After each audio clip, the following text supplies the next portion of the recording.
బెంగాల్ ఇవాళ ఎవరు నోట అయినా ఎవరితో మాట్లాడినా దేశంలో ఏం జరుగుతుంది అని చెప్పి మనం ఏమైనా విశ్లేషించినా ఫస్ట్ మొట్టమొదటి చిట్టా ఏదన్నా ఉంటుంది ఇవాళ దేశంలో అనంటే అది వెస్ట్ బెంగాల్లో జరిగిన ఆ యువతి హత్య లేదా మరణకాండ to that matter gang rape. ఇది ప్రజలు మర్చిపోలేకపోతున్నారు. ఇన్ఫ్యాక్ట్ చెప్పాలనంటే ఇది ఒక అలా జీవితంలో ఒక తిరగలేని మచ్చ, మనం తూడ్చలేని మచ్చ అయిపోయింది ఒకటి. అట్లెట్లా పరిపాలన చేస్తారు, అట్లెట్లా ఈ మమతా బెనర్జీ పరిపాలన చేస్తుంది, పెంచి పోషిస్తుంది దుండగులనాడ. సాక్షాత్తు మెడికల్ కాలేజీలో ఇట్లాంటివి జరుగుడు ఏడుదాకా అని అంటే హైకోర్టు డైరెక్ట్గా సువోమోటోగా ఈ కేసులు తీసుకున్న తర్వాత మీరు సిబిఐకి అప్పచెప్పుండ్రి అని అంటే 24 గంటల టైం అడగడం, 24 గంటల టైము మేము ఇయ్యము, ఇమ్మీడియట్గా సిబిఐ తీసుకోవాలి ఈ కేసుని అని అంటే 6000 మంది సివిల్ వాలంటీర్లు వచ్చి ఎవిడెన్స్ని మొత్తము తూడ్చేయడం అంటే ఎంత సిగ్గు తప్పిన జిందగీ ఈ మమతా బెనర్జీ అని అనేది నాకు అర్థమవుతలేదు.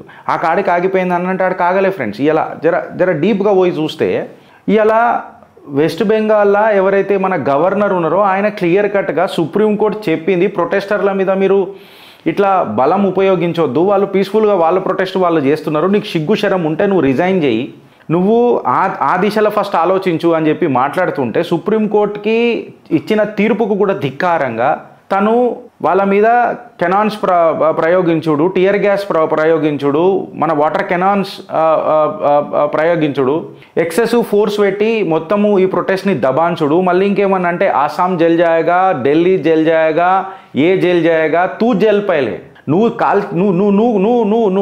దుంకి సావేండి అన్న ఓపెన్గా చెప్తున్నాయి ఇలా మమతా బెనర్జీ.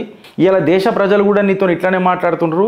ఇన్ఫ్యాక్ట్ చెప్పాలనంటే కమ్యూనిస్ట్ పార్టీని ఎట్లయితే తరిమి కొట్టినరో వెనకటికి జనాలు, ఇవాళ మమతా బెనర్జీని కూడా గదే చేసేటట్టున్నారు అని చెప్పి విశ్లేషకులు మాట్లాడుతున్న మాట మీ ముంగట పెడుతున్నా. వెనకటికి నిర్భయ కాండ్ జరిగినప్పుడు ఇట్లనే ఢిల్లీలో కూడా యువకులు ఆగలే, యువకులు న్యాయం జరిగేదాకా పోరాడుతూనే ఉన్నారు. షీలా దీక్షిత్ ఇమేజ్ ఏడుదాకా టార్నిష్ అయింది. ఆ కాడికి వస్తే షీలా దీక్షిత్ 15 సంవత్సరాలు పరిపాలించిన తర్వాత ఎట్లా ఆమెని బర్తరఫ్ చేసినారు ప్రజలు అనేది ఒకసారి మమతా బెనర్జీ చరిత్ర గుర్తు చేసుకుంటే మంచిగుంటుందని చెప్పి దేశ ప్రజలు కూడా మాట్లాడుతున్నారు. వెస్ట్ బెంగాల్ ప్రజలైతే బయటికి వచ్చి నిరసన వ్యక్తం చేస్తున్నారు. ఇవాళ ఎవరైతే భద్రలోకులు ఎవరైతే ఉన్నారో, బెంగాల్ భద్రలోక్ అంటారని వాళ్ళని, బెంగాల్ భద్రలోకులు ఎవరైతే ఉన్నారో అమర్త్య సేనే తీసుకో, పార్థాత్ చటర్జీయే తీసుకో, ఇంకెవడెవడో ఉన్నాడు కదా అరుంధతి రాయ్ తీసుకో, వీళ్ళందరూ ఉన్నారు కదా పీకుడు మొగోళ్ళు, వీళ్ళు ఎవ్వడు కూడా మాట్లాడతలేడు. ఎందుకు ఇలా నోట్లల్లో మన్నువాడా, వీళ్ళ ఇంట్లలో పీనుగులెలా ఒక్కళ్ళు మాట్లాడరారా అంటే మీ ఇంట్లో అయితేనే మాట్లాడతారా? మళ్ళీ మోదీ మీద గింత అయితే ఈ అమర్త్య సేన్ కూడా పెద్ద పెద్దగా మాటలు మాట్లాడతాడు, అరుంధతి రాయ్ చాలా పెద్ద పెద్దగా మాట్లాడుతుంది. మళ్ళీ నువ్వు ఎక్కడోడిరా నాయన, నీకు ఏ అవార్డులు వచ్చినాయిరా నాయన, నాకు అర్థం కాదు. ఇంత మరణకాండ జరుగుతుంటే ఈ భద్రలోక్ గాళ్ళు ఓడు మాట్లాడతలేడు. ఆ కాడికి ఆగిపోయిందా అని అంటే ఈ లెఫ్ట్ ఇంటెలెక్చువల్స్ ఎవరైతే పెద్ద పెద్దగా మాట్లాడతారో వాళ్ళది అసలు ఊసే లేదు, మాటనే లేదు. ఇంకొక విషయం ఏందని అంటే ఇలా అభిషేక్ బెనర్జీ ఏడిపోయిండు. అభిషేక్ బెనర్జీ ఎందుకు మాట్లాడతలేడు? నన్ను మీరు ఉన్నప్పుడే నన్ను చీఫ్ మినిస్టర్ చేసేరి నేను సెటిల్ అయిపోతానని అంటే ఆమెకు సెట్ కాదు ఇవన్నీ. ఈ పదవి అనేది ఏడదాకా ఉంటుందని అంటే ఈ అధికార దాహం ఏడదాకా ఉంటుంది అంటే సచ్చేదాకా నాకు అధికారం ఉంటే బాగుండు అన్న అధికార దాహం ఇవాళ ప్రతి ఒక్కరికి స్టార్ట్ అయింది. ఈ ఇమేజ్ కాన్షియస్నెస్ ఏదైతే స్టార్ట్ అవుతుంది చూడు, గీడనే ప్రాబ్లం అవుతుంది నాయకులకు. అది ఎవరైనా సరే ఈ ఇమేజ్ మేనేజ్మెంట్, నేను అధికారంలోనే ఉండాలా, నేను సీఎంలోనే ఉండాలా, ఇదే తత్వము రాజకీయాలల్లో ఒక దరిద్రం మొదలెడుతుంది. ఈ ఆలోచననే అహంకారానికి దారితీస్తుంది. ఆ అహంకారమే మీ రాజకీయ పతనానికి దారితీస్తుంది. ఇవాళ బెంగాల్లో మనం ఇట్లా తీసి చూస్తే డేటా మన చిత్రగుప్త్ ఎప్పుడు డేటాతోనే మాట్లాడుతుంది కాబట్టి ఇవాళ మనం డేటా తీసుకొని చూస్తే ఇవాళ గుర్తుపెట్టుకోవాల్సింది ఏంటంటే నేను చిట్టా తీసుకొని వచ్చినట్టు ఒక పెద్దగా ఉంటుంది ఫ్రెండ్స్. ఇవాళ మమతా బెనర్జీ ఆన్సర్ చేయాలా, విశ్లేషకారులు ఆన్సర్ చేయాలా, ఈ భద్రలోక్ గాన్లు ఆన్సర్ చేయాలా, పెద్ద పెద్ద ఇంటెలెక్చువల్స్ అని చెప్పుకుంటారు కదా వాళ్ళు ఆన్సర్ చేయాలా, ఈ సిగ్గు తప్పిన అమర్త్య సేన్ గాడు ఆన్సర్ చేయాలా, కాంగ్రెస్ పార్టీ ఆన్సర్ చేయాలా. దాని తర్వాత నేను మాట్లాడతా రాజకీయాలు, అసలైన సిసలైన రాజకీయాలు. ఇవాళ బెంగాల్ మమతా బెనర్జీ హయాంలా టాటా గ్రూప్ ముంబైకి వెళ్ళిపోయింది, బిర్లా గ్రూప్ ముంబైకి వెళ్ళిపోయింది, హిందుస్థాన్ యూనిలివర్ లిమిటెడ్ ముంబైకి వెళ్ళిపోయింది, ఐటీసీ ఢిల్లీకి వెళ్ళిపోయింది, coal India limited head quarters ఢిల్లీకి వెళ్ళిపోయింది, steel authority of India limited head quarter ఢిల్లీకి వెళ్ళిపోయింది, Indian oil corporation head quarter ఢిల్లీకి వెళ్ళిపోయింది, హిండాల్కో ఇండస్ట్రీస్ లిమిటెడ్ ముంబైకి వెళ్ళిపోయింది, బ్రిటానియా ఇండస్ట్రీస్ బెంగళూరుకి వెళ్ళిపోయింది, బాటా ఇండియా ఢిల్లీకి వెళ్ళిపోయింది, Berger Paint shifted to Delhi headquarters, Exide Industries తన హెడ్ క్వార్టర్స్ని ముంబైకి షిఫ్ట్ చేసింది, ఎవరెడీ ఇండస్ట్రీస్ హెడ్ క్వార్టర్స్ ముంబైకి షిఫ్ట్ చేసింది. సిఈఎస్సి ముంబైకి షిఫ్ట్ చేసింది. డన్లప్ ఇండియా ఆపరేషన్లు కోల్కతాలో బంద్ చేసి పడేసింది. Jessop and Company closed operations in Kolkata. Hindustan Motors closed operations in Kolkata. Sen Raleigh closed operations in Kolkata. Indian Telephone Industries closed operation in Kolkata. Webel Electronics shifted the manufacturing to the other states. Nico Corporation shifted manufacturing to the other states. Texmarco Rail and Engineering shifted manufacturing to the other states. Braithwaite and Company వేరే స్టేట్స్లోకి వెళ్ళిపోయింది. Burn standard and company వేరే స్టేట్స్కి వెళ్ళిపోయింది. షావాలాస్ ముంబైకి వెళ్ళిపోయింది head quarter. మ్యాక్డోవల్ and company ముంబైకి వెళ్ళిపోయింది head quarters. United బ్రీవరేజెస్ బెంగళూరుకి వెళ్ళిపోయింది. విప్రో ఇండియా లిమిటెడ్ అది shifted to other states. Crompton Greaves వెళ్ళిపోయింది. లార్సన్ అండ్ టర్బో వెళ్ళిపోయింది. అభిజయ్ సురేందర్ గ్రూప్ ముంబైకి వెళ్ళిపోయింది. ఇమామి గ్రూప్ ముంబైకి వెళ్ళిపోయింది. ఖైతాన్ ఎలక్ట్రికల్స్ వెళ్ళిపోయింది. కిర్లోస్కర్ బ్రదర్స్ వెళ్ళిపోయింది. IBM, MNCs, Accenture, IT companies, TCS, Infosys, Wipro వెళ్ళిపోయింది. Pharmaceutical companies like Cipla, doctor Reddy's వెళ్ళిపోయినాయి. FMCG companies like Nestle, Procter and Gamble వేరే రాష్ట్రానికి వెళ్ళిపోయినాయి. Several small and medium enterprises ఎవరైతున్నాయో ఎస్ఎంఈస్ అని మాట్లాడతాం కదా, అవి వేరే రాష్ట్రాలకు వెళ్ళిపోయినాయి. సుమారు కాదు, ఎగ్జాక్ట్గా చిత్రగుప్త్ ముంగడ పెట్టిన డేటా 40 కంపెనీలు మూతి మీద దాన్ని, ఈ సిగ్గు తప్పిన సీఎంని మూతి మీద దాన్ని కాకరిచ్చుంచి వెళ్ళిపోతే అభివృద్ధి అని పెద్ద పెద్ద మాట్లాడుతుంది. గరీబోంకేలి అని మాట్లాడుతుంది. సాధారణ ఘటన అని మాట్లాడుతుంది. ఈ జిలేబీ సాధారణ ఘటన అని చెప్పి మాట్లాడుతుంది. ఇంత పెద్ద సంఘటన జరుగుతుంటే బెంగాల్ ప్రజలకు నేను అడుగుతున్నా, మీకు సీమ్నెత్తురు ఉందా అని అడుగుతున్నా. ఇలా ఓటర్లను అడుగుతున్నా. ఫ్రీ బీస్కి అలవాటు పడితే గిట్లాంటిదే లుంగిరాజు నడుస్తుంది ఆడ. కంప్లీట్గా ఆస్మానీ కితాబ్ లుంగిరాజు నడుస్తుంది ఇడ. షరియా ఇంప్లిమెంటేషన్లు జరుగుతాయి ఆడ. ఏడేడైతే షరియా ఇంప్లిమెంటేషన్ జరిగినాయో ఆడాడ అభివృద్ధి సంకనాకిపోయిన విషయాలు మనం చూసినామే. ఈ డేటాకి ఎవరైనా ఆన్సర్ ఇస్తారా అని అడుగుతున్నా. చిత్రగుప్త్ అన్ని ఛానళ్ళ లెక్క మాట్లాడేది ఫ్రెండ్స్. ఏదో తీసుకొచ్చి నలుగురితో డిబేట్ పెట్టిపించి ఏదో అట్లా కాదు. Absolute data, absolute subject. 40 companies in the few decades have kicked out of Kolkata. వాళ్ళు ముందే రియలైజ్ అయినరు, ఈ సిగ్గు తప్పిన సీఎంతోని మనకి ఇక వర్కౌట్ కాదు, ఈడ అభివృద్ధి రాదు. ఈమె కేవలం ముస్లిం అపీజ్మెంట్తోనే పనిచేస్తుంది.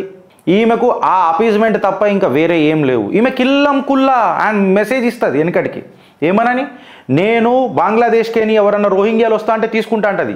బద్దలు వగిలిపోతే ఒక్కొక్కడివి అని చెప్పి చెప్తే అప్పుడు నోరు మూసింది. మేము సెంట్రల్ గవర్నమెంట్ చెప్పినట్టు చెప్తే ఇదే ముచ్చట బీజేపీ వెనకటి నుంచి చేసినుంటే అక్కడ మన కార్యకర్తల పొలిటికల్ కిల్లింగ్స్ కూడా ఆగిపోతుండే. ఇగో ఇదే నా భావోద్వేగం. ఇవాళ చికెన్ నెక్ మీద చాలామంది మాట్లాడుతుండ్రు. ఇది వారం 15 రోజుల కిందనే చిత్రగుప్త్ చెప్పింది. ఇవాళ ప్రెసిడెంట్ రూల్ అని చెప్పి మనం చాలా మాట్లాడుతున్నాం. ప్రెసిడెంట్ రూల్ ఏదైతున్నదో సాక్షాత్తు మహామహీం ద్రౌపది ముర్ము గారు, ప్రెసిడెంట్ గారే, the chief of the defence forces, army, navy and air force ఎవరైతున్నారో ద్రౌపది ముర్ము గారు తనే అప్రహెన్షన్స్ వ్యక్తం చేస్తున్నది వెస్ట్ బెంగాల్ మీద. క్వాలిఫై అవుతుందా west Bengal for the president rule అని అంటే అబ్సల్యూట్లీ క్వాలిఫై అవుతుంది. బట్ ప్రెసిడెంట్ రూల్ పెట్టిన తర్వాత ఈ డాయన్ రక్త పిశాచి లెక్క మారుతుంది. ఇంకా పిశాచి కాదు, ఇప్పుడు రక్త పిశాచి లెక్క మారుతుంది. మన సామర్థ్యం ఎంత ఉందన్నది చూడాలి. ఎందుకంటే 2018 to 2024 ట్రాన్సిషన్ తీసుకుంటే భారతీయ జనతా పార్టీ అంచెలంచెలుగా చచ్చిపోయింది వెస్ట్ బెంగాల్లో. ఎందుకనంటే మీ ఓపిక కార్యకర్తల ఊపిరి తీసింది. ఈ నింద ఎవరన్నా తీసుకోవాలి అని అంటే ఇలా కార్యకర్తలు అది భారతీయ జనతా పార్టీ తీసుకోవాలి. ప్రతిదానికి ఓపిక నడవదు. ఇలా చికెన్ నెక్ దాకా పోయి వాళ్ళు మస్కరా పనాలు చేస్తారని అంటే మనం చూసుకుంటూ కూర్చుద్దామని అంటున్నా. వెతకండి, ఏదో ఒక సెక్షన్ రాజ్యాంగంలో దొరుకుతుంది, ఏదో ఒక సెక్షన్ ఖచ్చితంగా దొరుకుతుంది. బెంగాల్ని 3 ముక్కలు చెయ్యడమే భారతదేశ భవిష్యత్ పరిష్కారము. లేకపోతే నేను ఈ మాట ఎందుకు చెప్తున్నా అని ఇది గుర్తుపెట్టుకోండి, ఈ డేటా మీరు గుర్తుపెట్టుకోండి. హోంశాఖ మాత్యులకు, డిఫెన్స్ మినిస్టర్కి, ప్రధానమంత్రి నరేంద్ర దామోదర్ దాస్ మోదీ గారికి చిత్రగుప్త్ ఇలా ఒక చిన్న హెచ్చరిక జారీ చేస్తున్నది. బంగ్లాదేశ్ సుమారు 40,000 ఆర్టిలరీ షెల్స్, 2,000 ట్యాంక్ అమ్యునేషన్లు, 40 టన్నుల RDX explosive, 2,900 high intensity projectiles Pakistan నుంచి కొనుక్కోనికే ప్రయత్నం చేస్తుంది, సిద్ధమవుతుంది. ఈ సిగ్గు శరం మనకు ఉంటే ఇమ్మీడియట్గా వెస్ట్ బెంగాల్ మీద ఫోకస్ పెట్టాలా. మీ మౌనం అర్ధాంగీకారం అని నేను అంటలే, ప్రజలకు కనబడేటట్టుగా గడ్డపారాలు దించాల భారతీయ జనతా పార్టీ అని చెప్తున్నా. Though it is a state subject, కాకపోతే అక్కడ ప్రజలు ఇలా ఒక మనస్తాపానికి గురైనరు. There is something which is beyond their capacity today. ఇక్కడ వాళ్లకు మనం మద్దతు తెలపాలా. సువేందు అధికారి గడ్డపార దించుతున్నాడు. ఇప్పటికీ ఇది జరిగింది చిన్నదే, ఇక రాను మమతా బెనర్జీ కాస్కో. ఇది రాజకీయ ముద్ద కాదు, బెంగాల్ ప్రజల మనోవేదన నీకు పరిచయం చేస్తా అని చెప్పి ఆయన కూడా మాట్లాడుతున్నాడు. జర్ర సెంట్రల్ గవర్నమెంట్ అప్రమత్తం కావాలా. బెంగాల్ పోలీసులు, బెంగాల్ వ్యవస్థ వీళ్ళ మీద నమ్మకం పెట్టుకొని ప్రజలను వదిలిపెట్టొద్దు. ఇవాళ కోల్కతాలో మెయిన్ స్ట్రీట్స్ అన్నీ బంద్ అవుతున్నాయి అని అంటే మీరు అర్థం చేసుకోవాలి. మెయిన్ స్ట్రీట్స్ బంద్ అవుతున్నాయి అని అంటే మీరు అర్థం చేసుకోవాలి.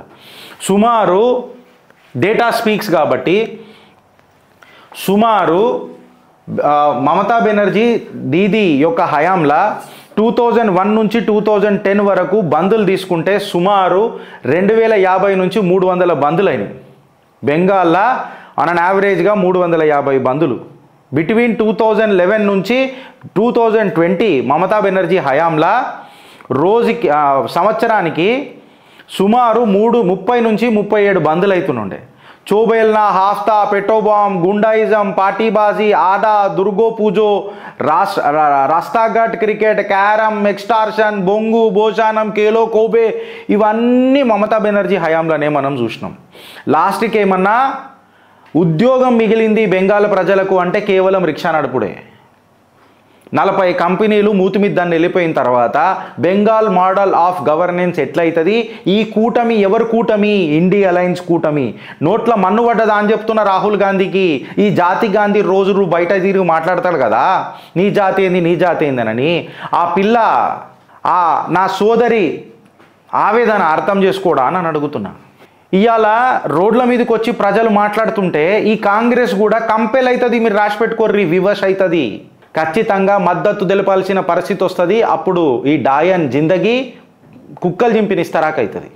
ఇది మీరు రాసి పెట్టుకోరు ఫ్రెండ్స్. భవిష్యవాణి చెప్పడానికి ప్రయత్నం చేస్తున్నా. షీలా దీక్షిత్కి ఏదైతే గతి పట్టిందో ఆమె కంటే ఈమెకు ఘోరాతి ఘోరంగా పడుతుంది. కేంద్ర సర్కార్కి నా విన్నపం ఏందనంటే చేతులు జోడించి విజ్ఞప్తి చేస్తున్నా.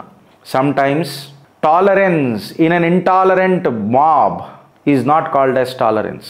Sometimes intolerance ki intolerance ఏ ఆన్సర్ ఉంటుంది. Tolerance is not an end to intolerance. గడ్డపార దించాలా. మిమ్మల్ని అడుగుతున్న ఫ్రెండ్స్, ఈ టాపిక్ మీకు నచ్చినట్టయితే మీరు కమెంట్ చేయండి, షేర్ చేయండి. చిత్రగుప్త ఏమన్నా మాట్లాడితే తప్పైందని అనిపిస్తే ఆధారాలు పెట్టి మమ్మల్ని ఉతికారేయండి. లేకపోతే మేము చెప్పిన కథనం మీకు నచ్చినట్టయితే మీరు షేర్ చేసి ఓ నలుగురికి చెప్పి వాళ్ళకు కింద ఒక కమెంట్ పెట్టుండ్రి. ఇది నిజం కాదా, ఆలోచిస్తారా లేక అనుభవిస్తారా? భారత్ మాతాకి జై.